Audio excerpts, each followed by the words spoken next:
Merci, merci. Bon, donc évidemment, comme toutes les commissions de fin d'année, c'est un peu chargé de tous les côtés. Et comme vous voyez, je préside cette commission aujourd'hui avec plaisir. Parce que Margot Deré est retenue à la Fédération Wallonie-Bruxelles pour un décret, de même que Madame Chabert qui a des votes. C'est pourquoi on va commencer la commission avec Madame Eliousfi qui posera donc la question concernant les violences sexuelles en Belgique à Madame la secrétaire d'État. Je vous en prie, Madame Eliousfi.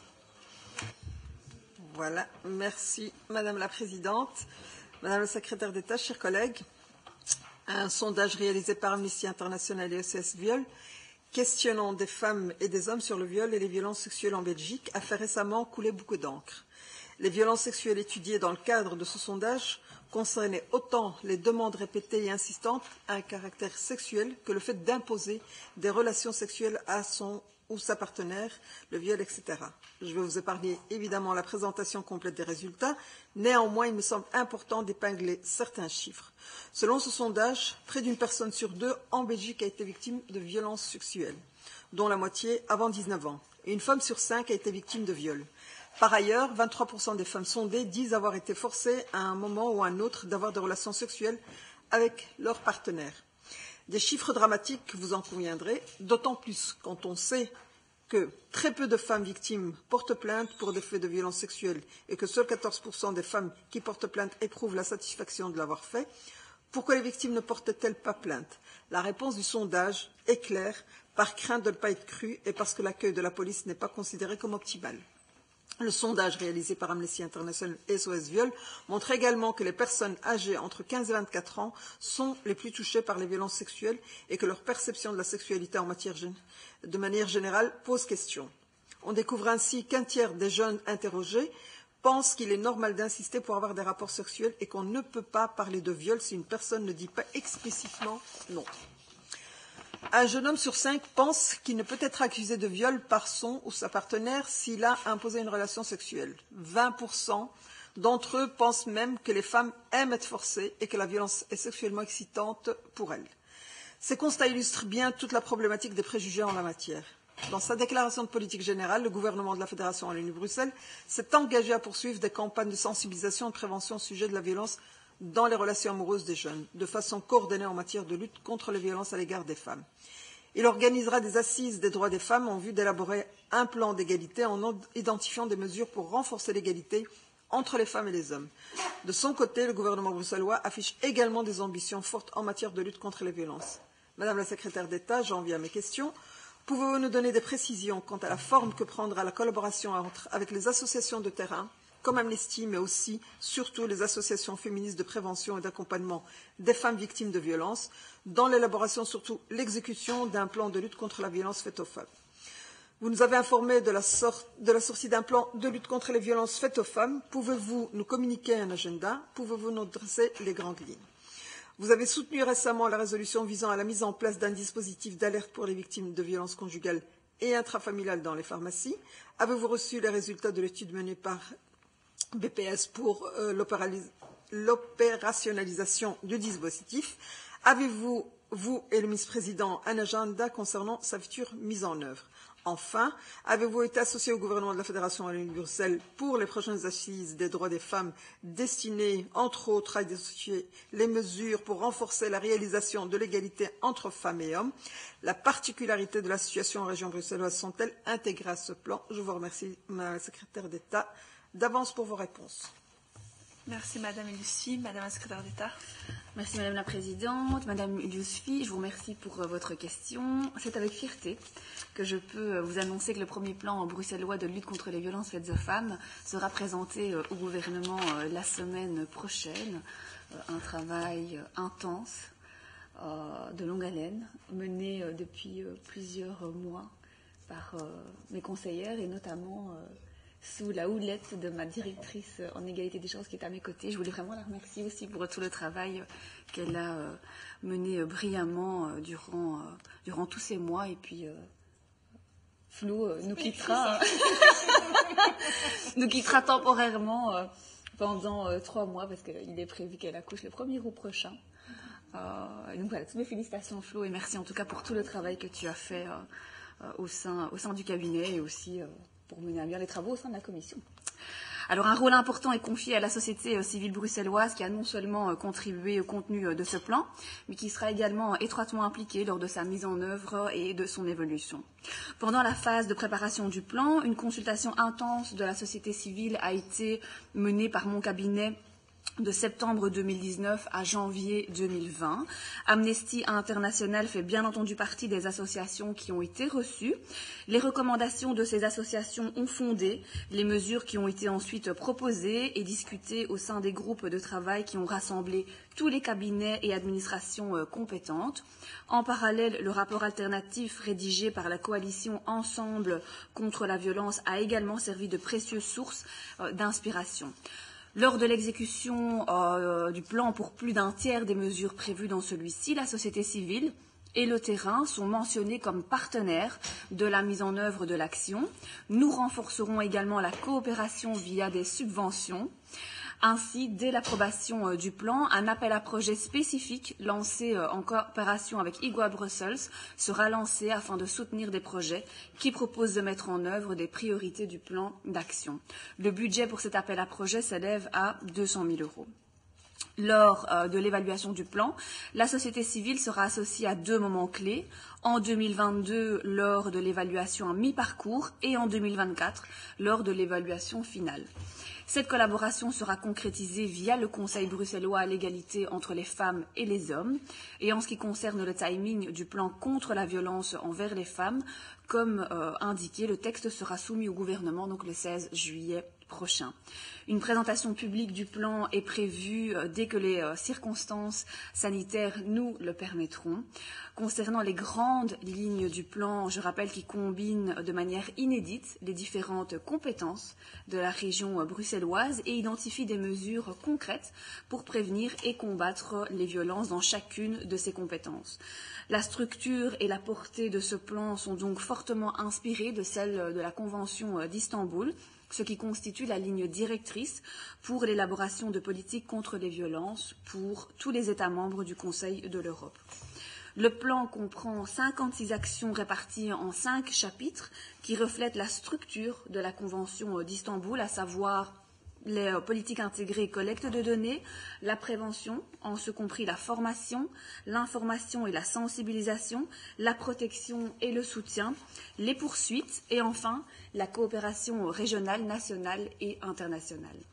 Concernant le système de signalement pour les victimes de violences via les pharmacies, plusieurs pistes ont été présentées au sein de la task force bruxelloise que je pilote et je vous informe qu'une proposition concrète élaborée par Bruxelles Prévention et Sécurité sera discutée lors du Conseil régional de sécurité qui se tiendra tout à l'heure. Enfin, concernant votre question relative aux assises des droits des femmes menées par la Fédération Wallonie-Bruxelles, je dois malheureusement y répondre par la négative. Si mon cabinet a tenu à s'associer à la direction égalité des chances de la Fédération Wallonie-Bruxelles via les réunions du groupe de travail interinstitutionnel qui ont réuni des représentants de la région bruxelloise et des autres communautés de l'État fédéral, la Vlaamse Gemeenschapscommissie, la Commission communautaire française, la Commission communautaire commune, l'Institut pour l'égalité des femmes et des hommes, Bruxelles Pouvoirs locaux, Bruxelles Prévention et Sécurité et la Direction de l'égalité des chances du ministère de la Fédération Wallonie-Bruxelles.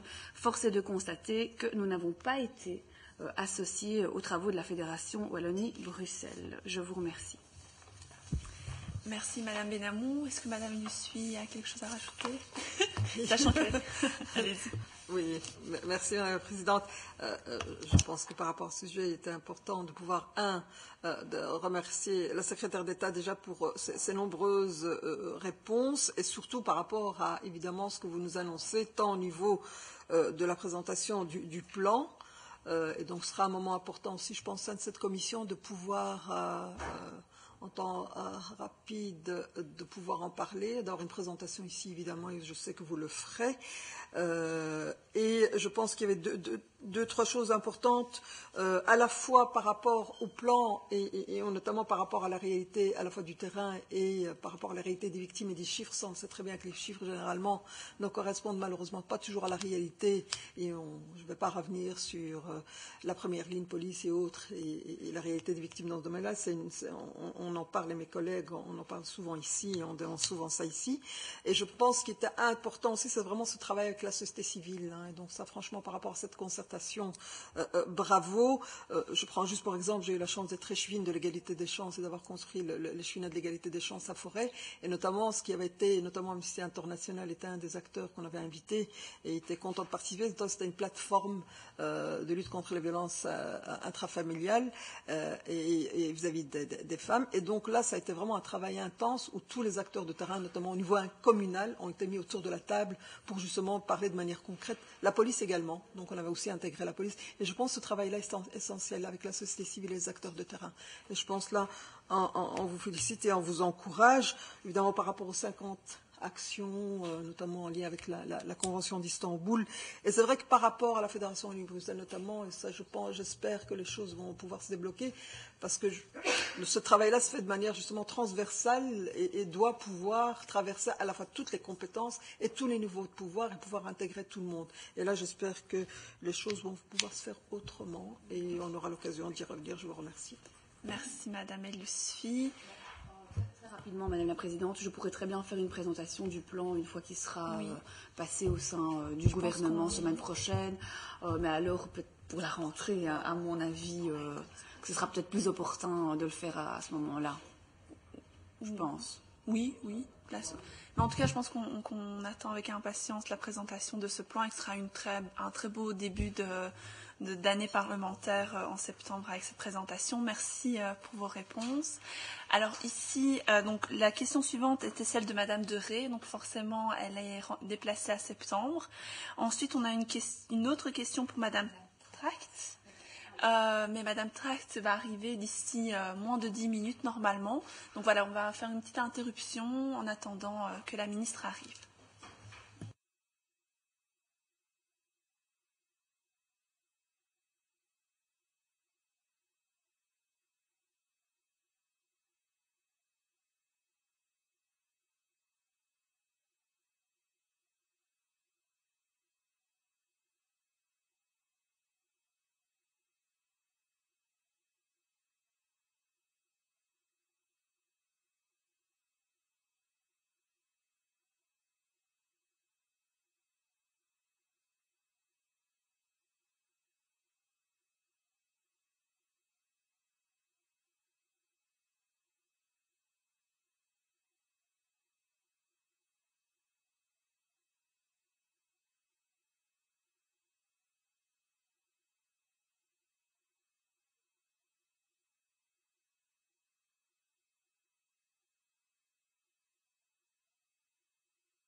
Vous êtes prête? Oui, on va reprendre la commission alors. Alors, donc, comme Madame Chabert est retenue à la Fédération Wallonie-Bruxelles, c'est Madame El Yousfi qui va poser la question sur le soutien à la relance économique des entrepreneuses bruxelloises. Je vous cède la parole, Madame El Yousfi. Merci, Madame la Présidente.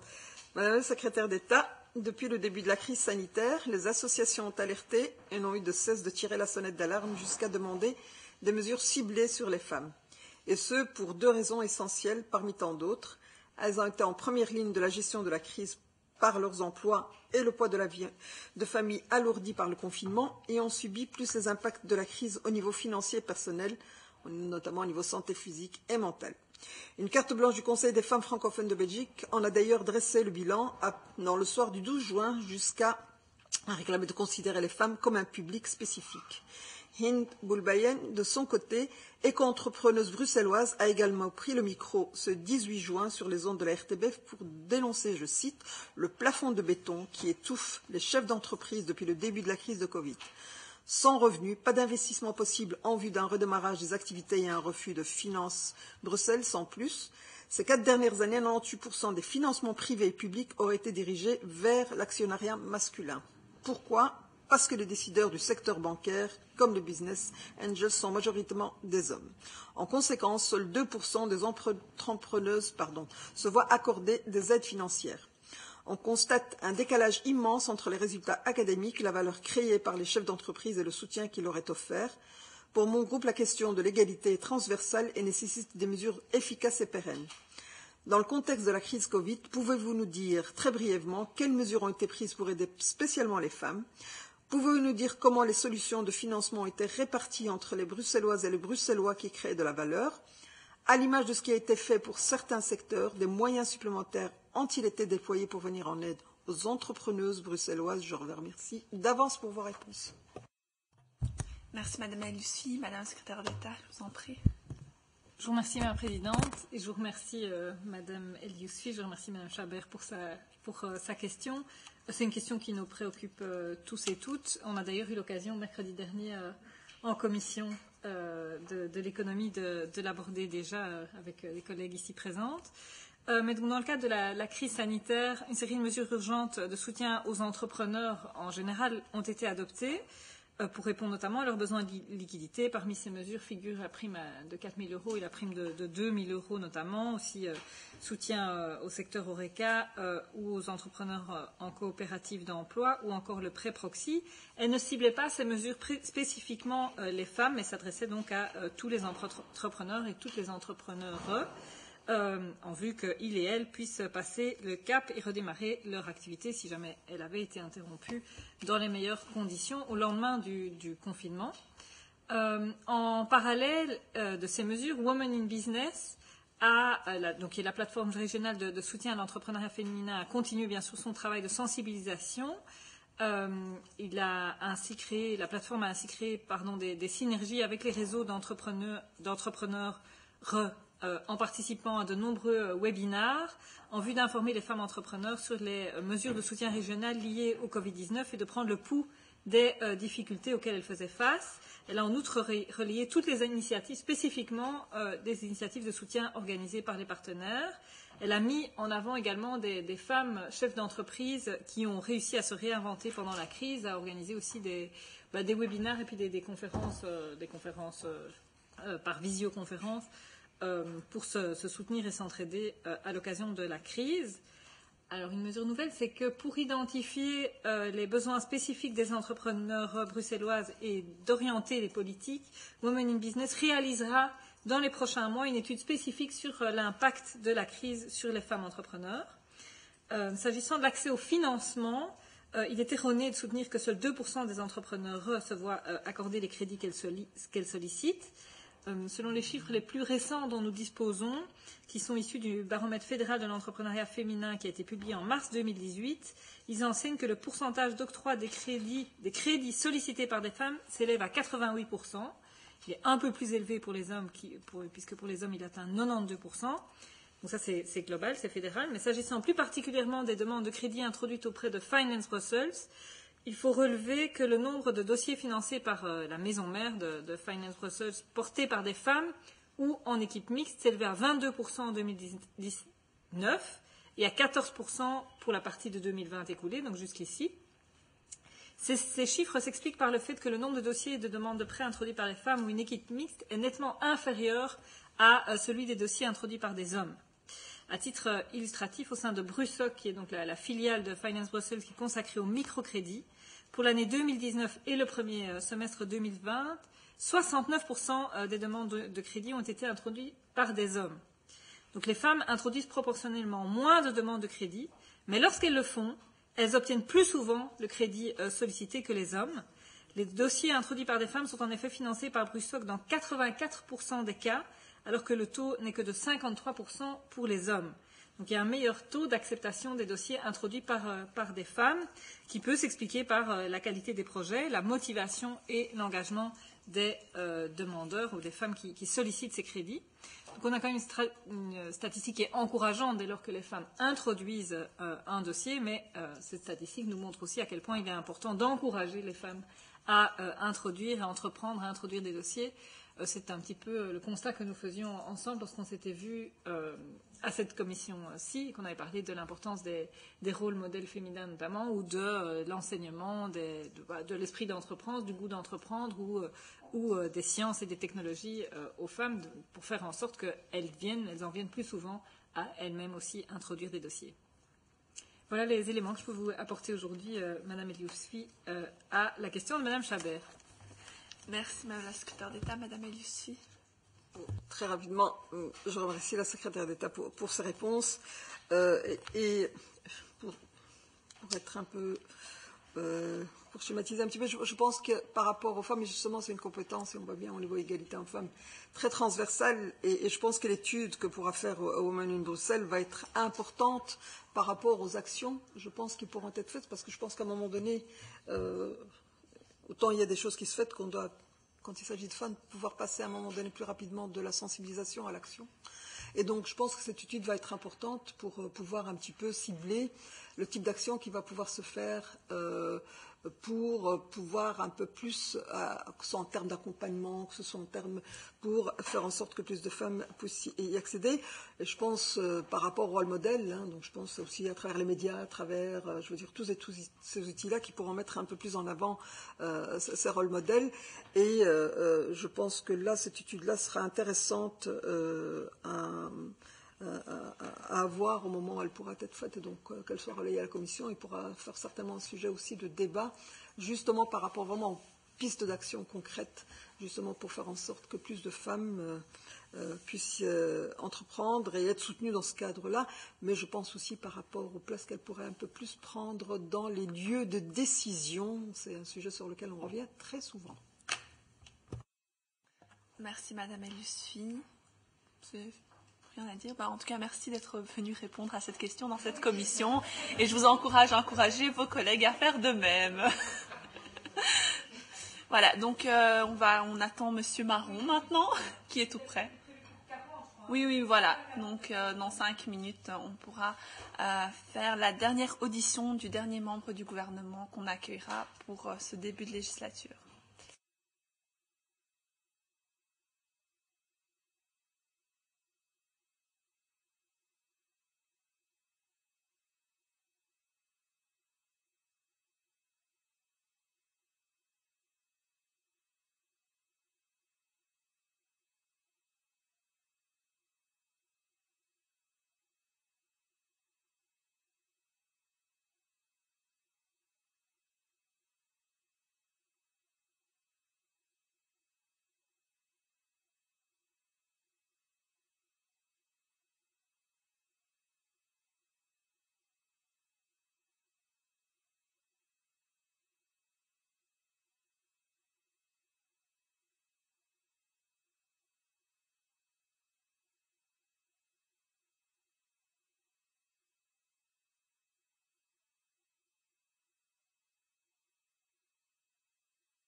Mais si monsieur le ministre est prêt, on va débuter.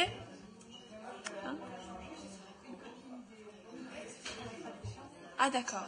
Parce que comme monsieur Marron doit partir dans 1 heure, moins d'1 heure.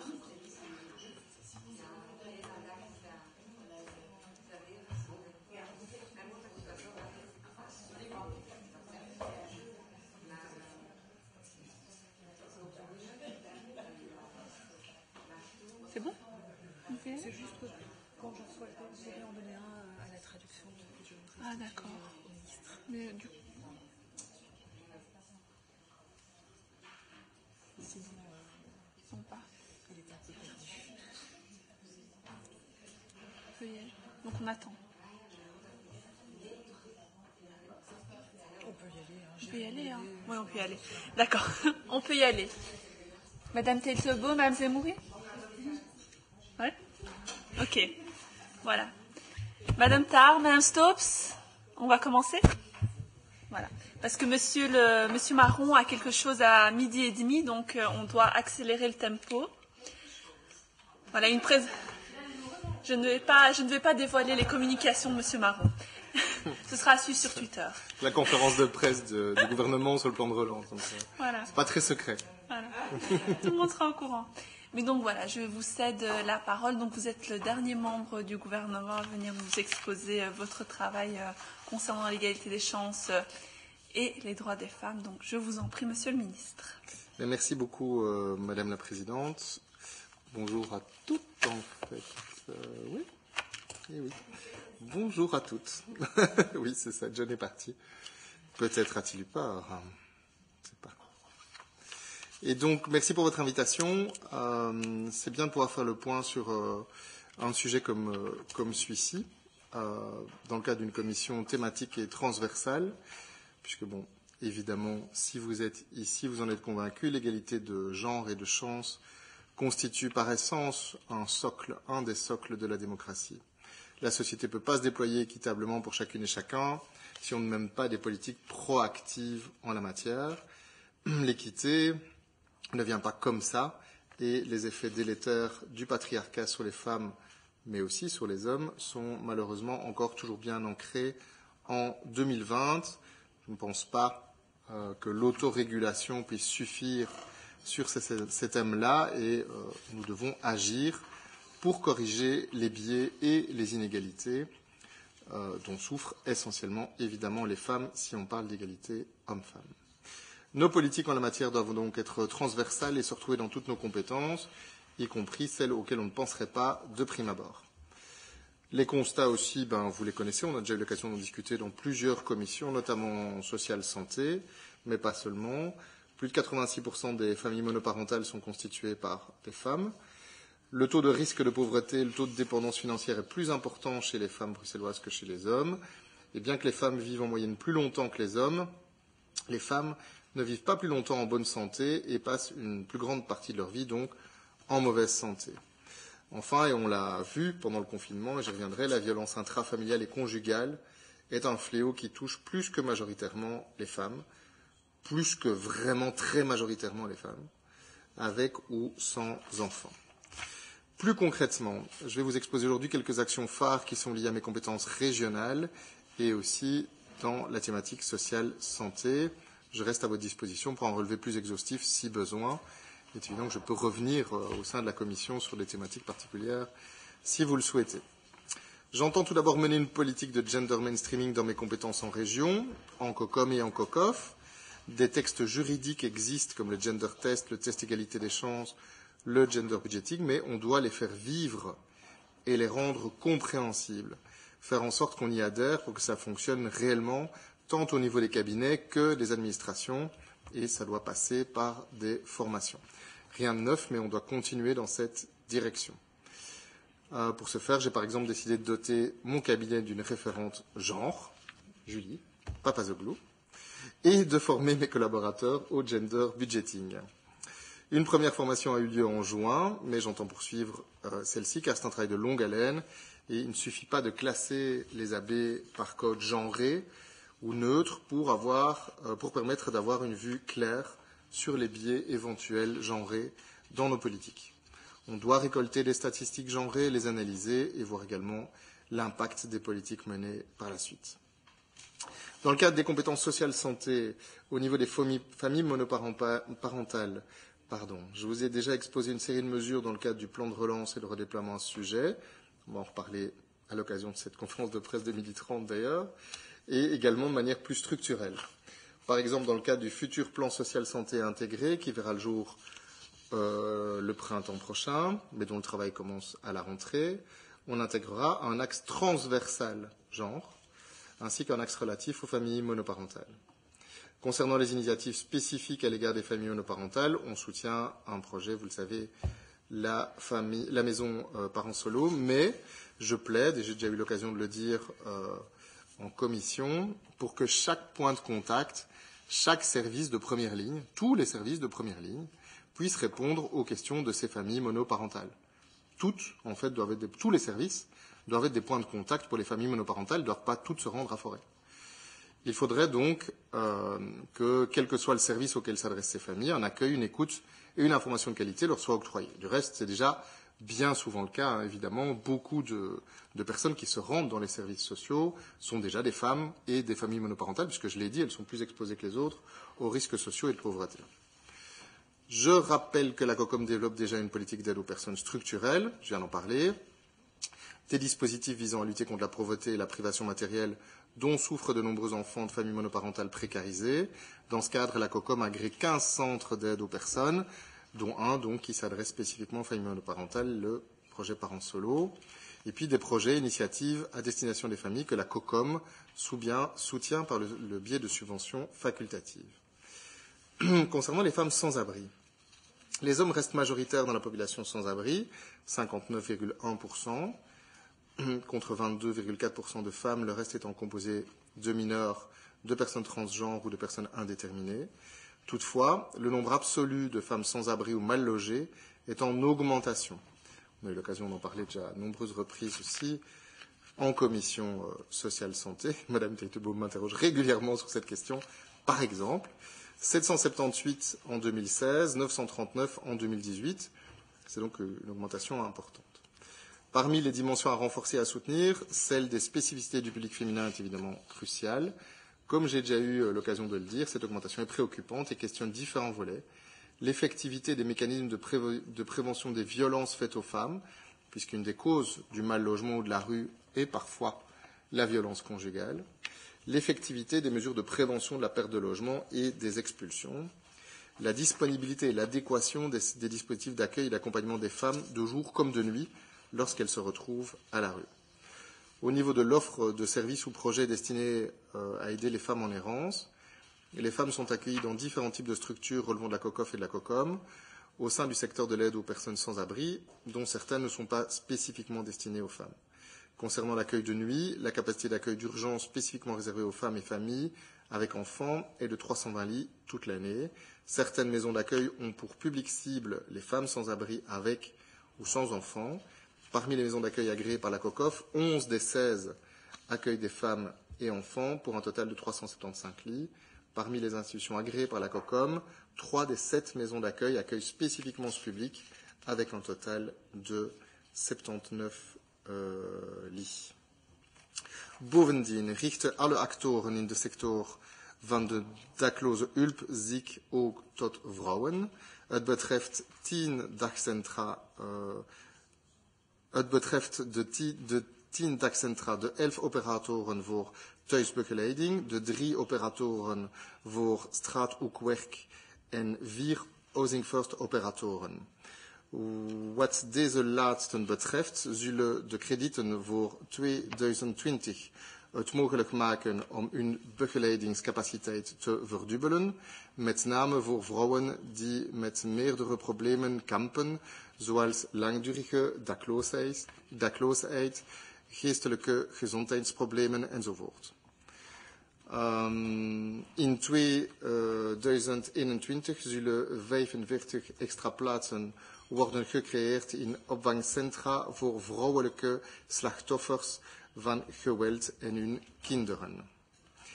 Ik zou graag zien dat Brussel in het kader van haar analyse en programmeringsopdrachten overgaat tot een onderzoek van het huidige aanbod en de kenmerken van de specifieke voorzieningen die voor vrouwen moeten worden ontwikkeld.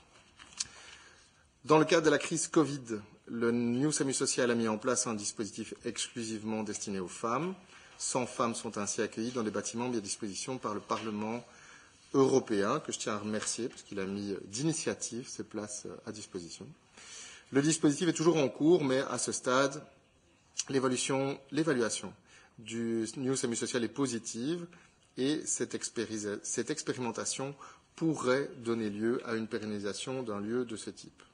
Outre le fait de créer et renforcer des dispositifs spécifiquement destinés au public féminin, il est évident qu'il est impératif que les travailleurs de ces dispositifs soient correctement sensibilisés, formés et outillés. Des initiatives sont également développées spécifiquement auprès du public des femmes à partir de leurs besoins et de leurs demandes. Ainsi, Médecins du Monde organise des espaces paroles avec elles, un projet soutenu par la COCOF. Le New SAMU Social, des espaces de parole et journées bien-être qui sont dédiés au public féminin. Il convient de ne pas agir exclusivement en bout de course et donc pour ça, il est impératif et urgent de poursuivre des objectifs plus larges.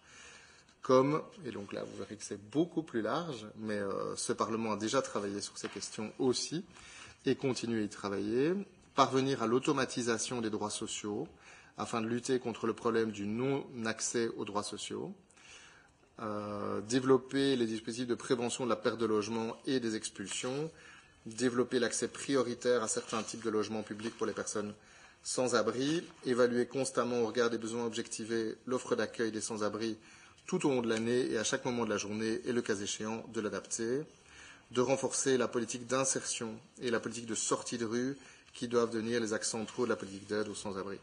Évidemment, des mesures structurelles comme celle-là aident aussi les femmes les plus précaires puisqu'elles viennent en aide à l'ensemble du public. Ce qui concerne les plus précarisés concerne donc en premier lieu les femmes. On le sait, les femmes qui sont à la rue sont encore plus que les hommes en danger. Et donc il y a un intérêt, je dirais, ou une obligation particulière à trouver des solutions spécifiques pour les femmes.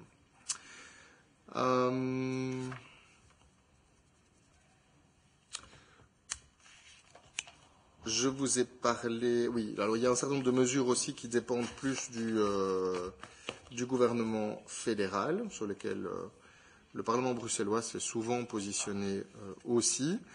Il y a la question de l'individualisation des droits sociaux, qui serait une avancée considérable, vraiment considérable, et qui aura un impact genré extrêmement positif, dans la mesure où les statuts de cohabitants, ce sont en général les femmes qui en héritent et pas les hommes. Mais aussi, évidemment, l'augmentation des minima sociaux, etc. etc. Bon, on ne va pas revenir sur le fait qu'il y a un nouveau gouvernement fédéral un peu perpétuellement en constitution. Peut-être qu'un jour, il y en aura un, pour de vrai, on ne sait pas. En tout cas, des gens s'agitent. Mais suivant, évidemment, la constitution de ce gouvernement fédéral et l'accord de majorité qui pourra rassembler ceux qui sont autour de la table, des mesures plus ou moins importantes et aidantes pour l'égalité entre les femmes et les hommes pourront être prises. Et donc, j'espère qu'on ira dans cette direction, quels que soient les partis autour de la table, ou en tout cas qu'il y aura autour de la table suffisamment de personnes préoccupées par ces questions. Concernant maintenant les personnes âgées, au niveau des allocations d'aide aux personnes âgées, on reprend la gestion de ce dispositif hérité du fédéral suite à la 6e réforme de l'État au 1er janvier 2021. C'est une allocation qui vient en aide aux personnes âgées dépendantes avec un bas revenu. Elle connaît un large non-recours. C'est important.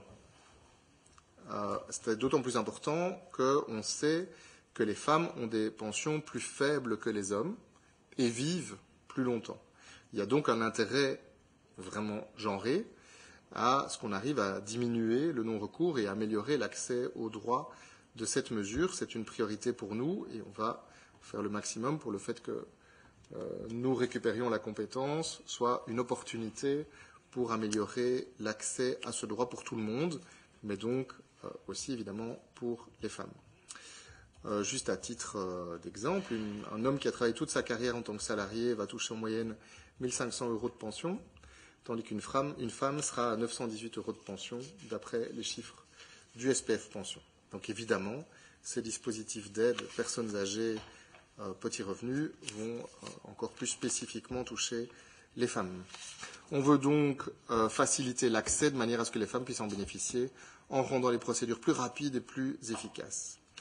Concernant la politique d'hébergement des personnes âgées, dans la même logique, il faut assurer l'accessibilité financière des maisons de repos et de soins à toutes et tous, mais aussi élargir le champ des possibles en matière d'hébergement. Il y a déjà plein de projets qui sont en route et qu'on veut soutenir plus, soutenir mieux, les habitats groupés, les habitats kangourous, etc. Ça a évidemment aussi potentiellement un impact direct positif sur les femmes qui composent la majorité des personnes âgées qui ont un faible revenu.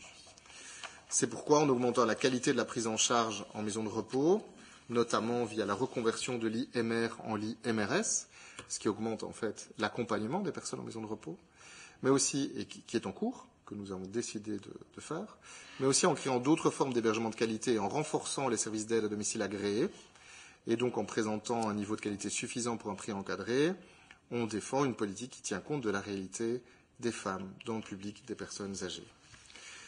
Pour la santé mentale et les SASU-études, le secteur de la santé mentale ambulatoire est à ce jour majoritairement fréquenté par des femmes, et inversement pour les secteurs résidentiels, psychiatriques et des ASU-études au sens large, qui sont majoritairement fréquentés par des hommes. Le fait de pouvoir utiliser des outils de gender mainstreaming et gender budgeting va pouvoir nous indiquer au travers d'indicateurs quels sont les éventuels biais de genre en lien avec ce qui expliquerait ces écarts de genre. Concernant l'approche quartier et les futurs contrats locaux social santé, l'organisation territoriale des soins et du social par quartier permet également de cerner plus finement les besoins des personnes grâce à un diagnostic communautaire et donc d'analyser aussi d'éventuels biais de genre. Cette approche diminue également la pression sur les travailleurs qui sont dans ce secteur majoritairement des femmes. L'idée, c'est d'avoir un cadre de travail plus resserré sur un territoire connu, de pouvoir mieux connaître les contextes, de pouvoir mieux connaître les personnes avec lesquelles on travaille et on est en contact. Le travail en réseau local améliore la sécurité générale et le sentiment de sécurité générale et surtout de sécurité sociale ou sociétale dans les quartiers par un maillage mieux coordonné des différents intervenants. Cette approche qui est centrée sur les besoins des personnes comme base de l'organisation des soins de première ligne doit permettre de répondre aux véritables attentes de la personne qui peuvent être différentes en fonction du genre. Concernant maintenant les aidants proches, le soutien aux aidants proches à travers le projet Solidarité à la maison SAM a pour but de soutenir les aidants proches en leur facilitant l'accès aux ressources dont ils, elles, ont besoin dans leur rôle d'aidants proches. Les aidants proches sont aussi principalement des femmes. Et de par leur rôle d'aidants proches, elles augmentent leur vulnérabilité vu l'énergie consacrée aux soins d'autrui, éventuellement par une diminution du temps de travail ou d'autres éléments comme cela. Alors, au niveau des compétences régionales maintenant, j'ai à cœur d'utiliser ma compétence de démocratie participative, qui est clairement à construire, puisque ça n'existait pas avant, ni administration ni budget, je le rappelle. Donc on met tout ça en place, et donc on veut l'utiliser aussi comme un levier en matière d'égalité des chances. Cette nouvelle manière d'appréhender le rapport à la politique doit apporter une réelle plus-value en matière de mobilisation citoyenne de toutes les catégories de population, mais aussi celles dont le patriarcat pourrait freiner les dynamiques d'émancipation. On doit pouvoir travailler notamment via l'outil du tirage au sort, qui assure une représentation fidèle à la réalité sociale, géographique et de genre. C'est important. Ça doit permettre d'impliquer des catégories qui se sentent habituellement peu représentées par les politiques, et il est temps que l'expertise du vécu des citoyennes et des citoyens soit davantage prise en compte et valorisée. À travers d'autres matières régionales dont j'ai la compétence, j'ai aussi une attention particulière à la féminisation des espaces publics. Les parcs, les rues, les espaces communs doivent être des espaces pensés tant pour les femmes que pour les hommes. Il est primordial que tout le monde, y compris les femmes, s'y sentent légitimes et en sécurité et qu'elles puissent pleinement les investir au quotidien. Et on sait qu'il y a du boulot à ce niveau. Je ne parle pas ici spécifiquement du harcèlement de rue, qui est un véritable problème, mais même quand on conçoit les parcs publics, par exemple, on doit avoir cette attention. On le sait, dès la fin de l'enfance, les jeunes filles et les femmes ont tendance à disparaître de l'espace public ou à y occuper une place marginale, pour les réinvestir ensuite dans des fonctions bien particulières comme aidantes ou parents, par exemple. Autour des plaines de jeu, il y a autant de femmes que d'hommes, ça c'est sûr. Mais dans d'autres espaces, il y a une invisibilisation des femmes ou une exclusion de fait des femmes, en tout cas proportionnellement par rapport aux hommes. Et donc, la réappropriation de l'espace public par les citoyennes et les citoyens est un véritable enjeu pour l'avenir des villes, et ça ne peut se faire qu'à travers la prise en compte d'une dimension du genre dans la façon dont l'espace public est construit, utilisé et expérimenté par les usagères et par les usagers. Alors concrètement, en ce qui concerne les administrations dont j'ai la charge, il y aura une attention particulière à la féminisation des métiers de terrain, à la fois afin d'ouvrir aux femmes l'accès à des nouvelles professions, traditionnellement peu investies par celles-ci. Vous avez sûrement vu la vidéo du reportage de la RTBF de Mara, cette conductrice de charroi, ouvrière de propreté publique à Bruxelles Propreté. Je souhaite m'investir pour qu'il y ait plus de femmes qui rejoignent Mara et qu'elles soient fières d'exercer leurs fonctions, qu'elles soient bien intégrées sur le terrain. C'est important. J'ai les chiffres, je pourrais vous les donner, de féminisation des différentes administrations. C'est sûr qu'à Bruxelles Propreté, il y a du boulot à ce niveau. Mais également, évidemment, afin d'accroître la présence des femmes dans les parcs, les rues, les espaces publics, aussi à travers la présence de professionnels. En effet, s'il est indispensable d'aménager l'espace public en tenant compte du genre, la présence de femmes occupant l'espace public de manière active a également toute son importance pour permettre aux femmes de se le réapproprier. J'ai donc à cœur d'encourager l'augmentation du nombre de femmes occupant la fonction de gardienne de parc. Ces dernières ont un rôle primordial au vu de leur mission de sensibilisation et d'animation du public. Ça passe par la politique de recrutement, et c'est en route, mais aussi par le développement des infrastructures, parce qu'il y a plein d'infrastructures et à Bruxelles Propreté et à Bruxelles Environnement, avec des douches, par exemple, ou des vestiaires où il n'y a pas de douche et de vestiaires pour les femmes, tout simplement. Et donc ça passe par là, on doit le faire. Donc c'est prévu maintenant, dans toutes les nouvelles infrastructures, dès qu'on va aménager les douches, les vestiaires, etc., y compris sur des fonctions qui sont pour le moment essentiellement masculines, ou à 90 ou 95% masculines, on va évidemment faire des douches, des vestiaires qui soient mixtes. Concernant la féminisation des espaces publics, parcs et espaces verts, je profite de ma présence ici pour annoncer la mise en place par Bruxelles Environnement d'un projet Femmes au parc. Les espaces verts ont une importance particulière dans la réappropriation de l'espace public par les femmes. On sait que dès l'âge de 11 ans, les femmes ont plus de difficultés à s'approprier ces espaces en dehors de leurs rôles sociaux, que ce soit pour des relations sociales ou pour de l'effort physique, ou même simplement pour se détendre. Donc le projet Femmes au parc vise à lutter contre le harcèlement des femmes dans l'espace public, améliorer leur sentiment de sécurité et par-delà accroître leur présence. Pour ce faire, le projet vise à agir tant sur l'aménagement que sur l'entretien des parcs et sur l'accueil au sein de ceux-ci, à travers une formation spécifique des différents intervenants, conceptrices, concepteurs de parcs, jardinières, jardiniers, gardiennes de parcs et gardiens de parcs. Il s'agit d'un projet novateur qui veut faire de Bruxelles Environnement un pionnier en matière d'organisation et de gestion des espaces verts en vue de la réduction des discriminations envers les femmes.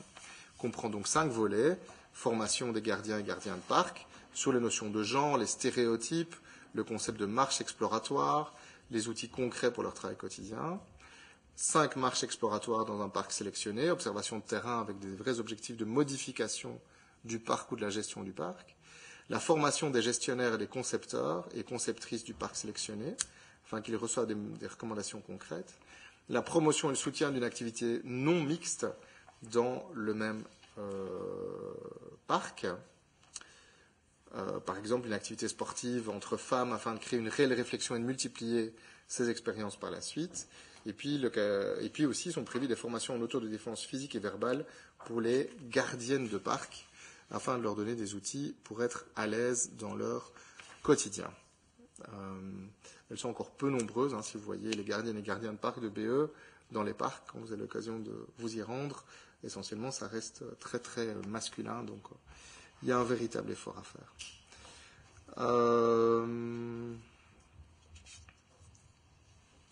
Donc sur les questions de gender budgeting et de test égalité des chances, c'est aussi valable évidemment pour les matières régionales. On y pense moins, Mais c'est vrai qu'il est nécessaire, par exemple, de poursuivre des récoltes de données et d'analyses sur l'impact des primes énergie ou du projet SolarClick, par exemple, en termes de bénéficiaires effectifs. Les projets subventionnés par les administrations sont et devront plus que jamais être des outils permettant une action correctrice en matière d'égalité des chances. On développe par exemple le projet Park Farm pour le moment, qui est subventionné par BE et qui porte une attention tout à fait particulière à la diversité des publics touchés. Un dernier mot sur l'accessibilité des parcs aux personnes porteuses d'un handicap. Ce n'est pas là une question d'égalité des genres, mais d'égalité des chances sur ce public spécifique. Bruxelles Environnement essaie autant que possible de mettre en application le cahier de charges réalisé par le CAWAB sous la précédente législature concernant les normes d'accessibilité pour les personnes se déplaçant en fauteuil roulant. Une réflexion est également en cours en ce qui concerne l'accessibilité pour les personnes souffrant d'un handicap sensoriel ou intellectuel. Mais là aussi, ça passe par des formations à destination des architectes et architectes paysagistes de Bruxelles Environnement. Une chance, c'est que dans ce secteur-là, pour les avoir rencontrés, il y a beaucoup de femmes, en fait, dans les architectes et architectes paysagistes qui travaillent à BE, notamment sur les parcs. Là, c'est largement féminisé. Voilà ce que je pouvais vous présenter aujourd'hui. Je suis évidemment à votre disposition là tout de suite pour répondre à vos questions. Je n'ai pas reçu à l'avance, donc. Mais on va tenter d'y répondre. Le cas échéant, je reviens aussi quand vous me le demandez dans les semaines ou dans les mois qui viennent. Ça va, merci. Merci pour cette présentation de vos compétences assez diverses.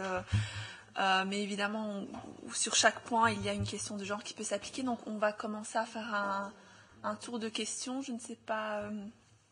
On va commencer par Mme Zamouri, Mme Baumélé, Mme Teitelbaum. Voilà, on va suivre Mme Barzin aussi, Mme Lefranc aussi. Allez-y, Mme Zamouri. Ja, dank u wel, mevrouw de voorzitter. Dank u wel, meneer de minister, voor uw uitgebreide antwoorden, want ik heb bijna geen vragen meer. U heeft al bijna geantwoord op, ik denk zowat 80% van de vragen die ik had. Inderdaad over vooral de publieke ruimtes, de publieke parken, ruimtes, wat we ook maar kunnen voorstellen. Zeker met de staycation in het vooruitzicht. Dus sommige dingen zullen misschien snel moeten gaan, andere dingen natuurlijk op iets langere termijn. Opleidingen, vormingen, zoals u zegt, van parkwachters. Dus dat is een zeer goede zaak. Uiteraard, vandaag de dag, als we kijken in parken, zijn het vooral jongens die gebruik maken van materiaal, wat heel goed is, hè? Van klimtoestellen, van weet ik wat allemaal. Wat ook nodig is, hè? We mogen dat niet vergeten, zeer nodig. Maar doordat de ruimtes zo beperkt zijn, is het bijna altijd een ruimte voor jongens. En waar je dan vrouwen of meisjes ergens in een hoekje ziet, hè? Pipa aan het eten of picknicken of ik weet niet wat. Wat uiteraard voor Park Farm inderdaad een heel mooie gelegenheid is met die bakoven. Waar ze kunnen bakken, waar van alles kan gebeuren en waar je in openbaar van alles... Dus ik vind dat echt een zeer aangename uiteenzetting, wat u komt te zeggen. En de vooruitzichten zien er goed uit. Het enige is natuurlijk bij mij... En u heeft het zelf ook aangehaald. Als we kijken naar Brussel.net, met inderdaad, ik heb die Mara heb ik niet gezien, maar mijn medewerker heeft gezegd een blonde mevrouw. Is dat die Mara? Niet? Hij heeft mij gezegd van ja, c'est une femme blonde derrière un camion. Ik heb ook een gezien met donker haar, die een vrachtwagen van Brussel.net aan het... dus dat zijn er al 2, hè. Maar... Het moet, en die hadden veel plezier, want de 2 co-chauffeurs waren mannen. En zij was aan het rijden, dat was prachtig zicht. En ze waren aan het zingen en aan het doen in de vrachtwagen. Dus ik ben daar zeer blij om. Uiteraard vraagt dit pragmatisme en vooral praktische installaties. Want dikwijls in een zeer mannelijk bastion heb je kleedkamers, douches. U heeft het gezegd, hè, kort. Maar dit is werkelijk een zeer praktisch en dringende materie. Ik herinner mijzelf, toen ik schepen was in Sint-Jans-Molenbeek, was dat eigenlijk een probleem. Wij willen wel vrouwen, maar comment on va faire avec les douches en de kleedkamers en ze hebben al weinig ruimte. Dus soms is dat iets heel praktisch en dan moet je beginnen zoeken. En daar stuit het dikwijls. Hè. Je hebt wel goede plannen en je hebt wel... Dus wat doe je uit gemak? Ga je terug mannen aannemen. Parce que pour une femme, on va quand même pas faire toute een kleedkamer en een douche en een aparte ingang, uitgang, tralali, tralala. Voilà.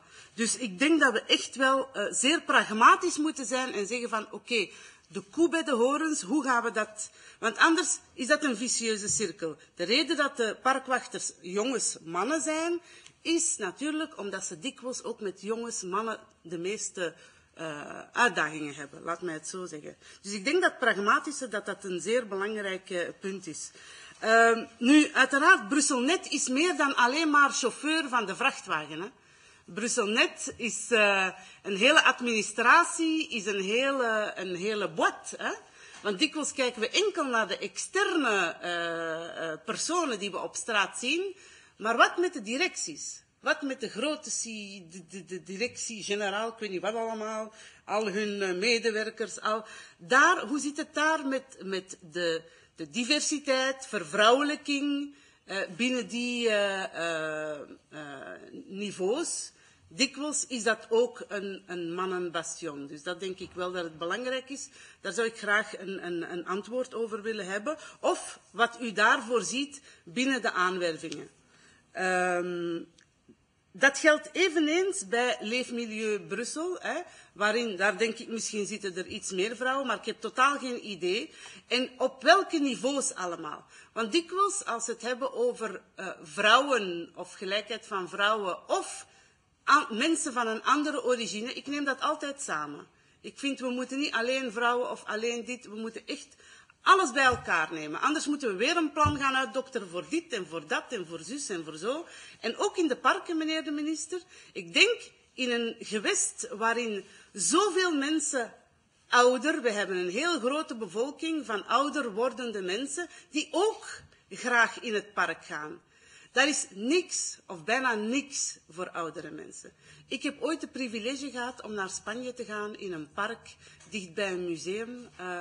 En ik was zo aangenaam verrast, maar werkelijk aangenaam verrast, om te zien dat oudere mensen in groep, soms koppeltjes, soms oudere mensen, gewoon 70-plussers, die komen naar dat park. Waarom?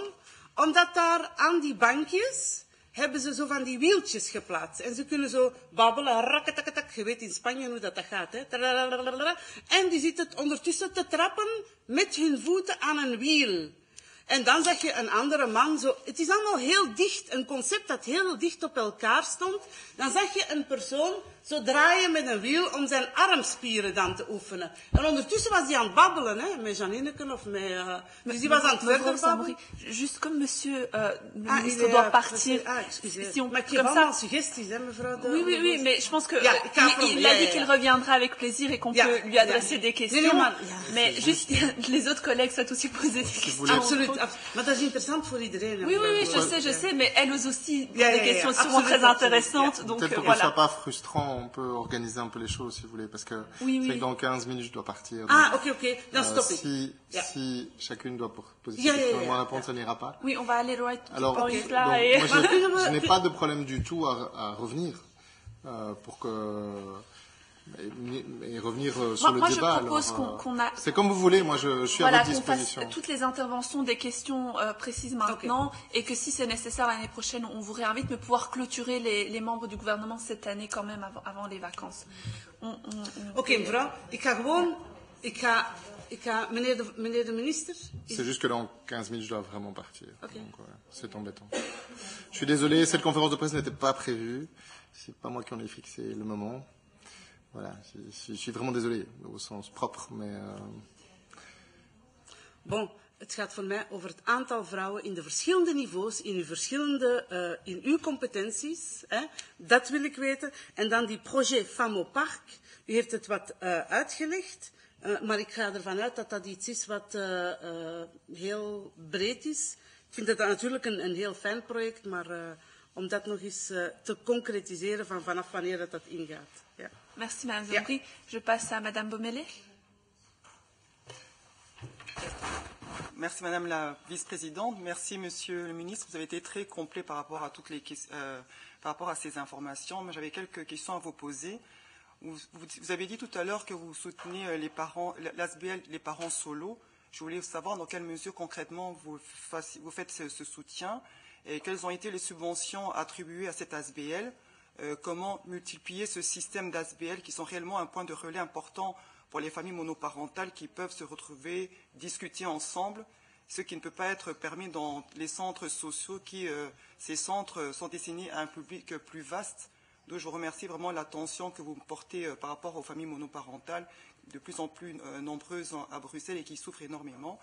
Et vous avez parlé tout à l'heure aussi que vous allez œuvrer pour l'individualisation des droits sociaux auprès du fédéral. Je voudrais savoir comment vous pouvez œuvrer et quel sera votre angle d'approche auprès du nouveau gouvernement fédéral pour œuvrer pour l'individualisation des droits sociaux. Et en ce qui concerne les aidants proches, j'aimerais savoir concrètement quelles sont les mesures d'aide pour celles-ci, notamment prévues dans le plan de relance. Je voulais vous dire aussi, Monsieur le Ministre, que lors de la précédente législature, le Comité d'égalité des chances entre les hommes et les femmes ont réalisé un avis qui reprend un ensemble de recommandations pour rendre l'espace public plus égalitaire. Je voudrais savoir de quelle manière ces avis sont-ils pris en compte dans le cadre de votre politique de féminisation de l'espace public. Nous félicitons aussi le souhait d'augmenter le nombre de femmes travaillant dans l'espace public. Il ne fait aucun doute que ce genre de politique aura un réel impact sur l'avenir des femmes. Ça, c'est très important sur Bruxelles. Nous félicitons aussi également le projet Femmes au Parc. Mais est-ce que vous pourriez nous communiquer un calendrier plus précis dans la mise en place de ce plan et dans quel délai souhaitez-vous aboutir? Et je voudrais aussi terminer par ça. Vous nous avez donné un éclairage sur le souhait de rendre l'espace public aux femmes en les faisant travailler dans cet espace. Je voudrais savoir qu'en est-il du plafond de verre? Qu'en est-il des femmes au sein des CIA, des organismes publics tels que l'ABP, Vivaqua par exemple? Est-ce que vous disposez de données précises à ce sujet? Quelle politique comptez-vous mettre en place pour augmenter le nombre de femmes dans ces postes de décision? Je vous remercie. Je sais que votre temps est assez court. Peut-être on verra par la suite comment vous pourriez nous répondre. Merci, Monsieur le Ministre. Voilà. Je propose de vite donner la parole à tout le monde, que Monsieur le Ministre réponde à des questions qui se rejoignent et que le reste soit fait par écrit si on n'a pas le... Parce que là, clairement, on n'aura pas le temps. Oui, mais moi, j'apprends la conférence de presse. Voilà, bien, je réponds déjà à ces premières questions. Ouais. Et la fois prochaine, je reviens. Oui, mais je dois donner la parole à tout le monde. Et Madame la Vice-présidente, moi je proposerais que Monsieur le Ministre puisse revenir juste pour les questions. Et qu'on fasse ça sereinement, parce que là, c'est quand même un sujet très important et vous travailler comme ça, c'est pas possible. Donc Monsieur Marron revient juste pour les questions. Vous êtes d'accord, Monsieur Marron? De quoi? De revenir en septembre pour les questions? Je reviens quand vous voulez, oui. D'accord. Bien sûr, non, vraiment. Ok. Je suis vraiment désolée. Moi, je suis désolé d'être. On était coincé dans un timing absurde. Voilà. Oui, allez, Madame Teitelbaum, désolée. Tu veux pas éteindre ton micro? Voilà, merci.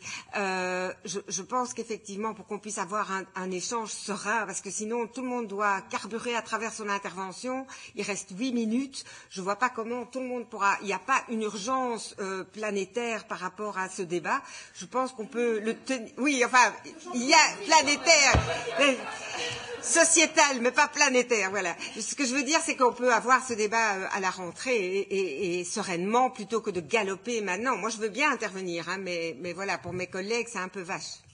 Présidente, juste parce que j'avais comme levé avant Madame Teitelbaum, mais c'est pas grave. Mais non seulement, non, c'est pas grave, c'est pour ça que mon micro était ouvert, mais c'est pas grave. Hein. Mais oui, évidemment, j'abonde dans ton sens, hein, d'avoir vraiment un débat serein, parce que j'ai l'impression qu'on carbure, mais aussi de rappeler qu'il y a des dimensions qui ont déjà été répondues dans d'autres commissions, mais donc vraiment, pour le groupe écolo, en tout cas, on est partisans de faire ça correctement, avec le temps qui nous serait vraiment disponible, parce que là, voilà, c'est juste pas possible, quoi. Merci. J'ajoute que vous êtes maître de vos travaux, mais vous pouvez le faire début septembre, en fait. Oui, c'est vrai. Avant le 3e lundi, il y a tout à fait moyen de réunir. Moi, c'est juste, on m'avait transmis l'information, donc on avait essayé vraiment de trouver une date, et que c'est justement pour ça qu'on avait commission aujourd'hui, parce que c'était la dernière date avant les vacances que l'on pouvait recevoir le ministre. Moi, j'ai aucun souci, ça convient à tout le monde qu'on revienne avec là-dessus en septembre, et j'imagine que la présidente organisera ça avec les services. Donc voilà, c'est la fin de l'année, c'est compliqué pour tout le monde. Je peux, si vous voulez, donner quelques réponses aux questions qui ont été posées. Mais je pense que le mieux, c'est de revenir sereinement en septembre pour ne pas relancer des débats. Oui. Vous nous envoyez vos questions? Oui, ben voilà, très bien. Ouais. Parfait. Comme ça, s'il y a des choses qui ne sont pas claires, voilà. Il y a les questions, mais il y a aussi les répliques, l'analyse, le dialogue. Je veux dire, parce que avec ce gouvernement, pour l'instant, c'est des nouveaux systèmes où on doit toujours envoyer à l'avance, où il n'y a plus de spontanéité, il n'y a pas, voilà. Mais je pense qu'on pas de problème à envoyer certaines questions. Mais l'idée, c'est pas de se cantonner à ces questions-là durant la séance, mais par exemple, pour des questions de chiffres, comme Madame Zamouri le demandait, c'est plus intéressant que le ministre puisse préparer les questions. Madame Zamouri? Yeah. Ce que je trouve aussi, que cette commission, comme Madame Tahar dit, il y a certaines questions qui ont été faites ou répondues dans d'autres commissions, c'est exactement cette commission, je trouve, qui a une spécificité où on peut rentrer en interaction. C'est mon sentiment. On est une commission spéciale et ça permet de discuter, d'améliorer. C'est pas pour critiquer négativement, mais c'est vraiment pour dire de penser avec vous, avec notre compétence. Et je trouve que ça, c'est quand même quelque chose de très spécifique que d'autres commissions où à chaque fois il y a des... donc on a besoin de plus de temps, pas de débat, mais d'échange. Oui, d'échange. Oui. Merci Mme Zamouri. Madame Lefranc. Concrètement, fonctionne comment? On vous envoie à vous directement ou est-ce qu'on envoie à la commission? Donc les services vont vous envoyer un mail. Okay. Où vous répondrez en envoyant une série de questions, notamment, je pense, chiffrées, etc., qui permettront au ministre de pouvoir répondre concrètement à la rentrée. Et oui, Madame... Est-ce qu'on peut avoir le texte de présentation de Monsieur le ministre? Parce qu'il y a beaucoup d'informations précieuses qui nous permettraient, nous, de répondre. Ce sera envoyé par le secrétariat. D'accord. Super. Voilà. Très bien, merci Monsieur le ministre. Merci à la présidente. Je voulais juste abonder dans le sens de mes collègues et demander notamment, enfin ça c'est une grande question transversale à l'exposé du ministre, des objectifs chiffrés eu égard à tout ce que vous avez annoncé comme intention. Que ce soit la présence des femmes, les gardiennes de parc, la présence à Bruxelles propreté. Je pense que ça, voilà, si on a le temps de l'été, c'est autant venir avec des éléments plus chiffrés à la rentrée. Merci d'avance. D'accord, mais je rappellerai quand même que le cabinet de M. Marron a énormément travaillé et que ses collaborateurs vont aussi sûrement prendre quelques jours de congé. Je ne souhaite pas qu'il travaille 3 mois là-dessus non plus. Je pense simplement qu'il faut compléter la note de présentation du ministre. Mais voilà. Mais on se retrouve en septembre et avec plus de sérénité. Vraiment désolé. Voilà. Oui, non, mais ça s'est mis et ça s'est mal mis. D'accord. Merci. Bonne journée.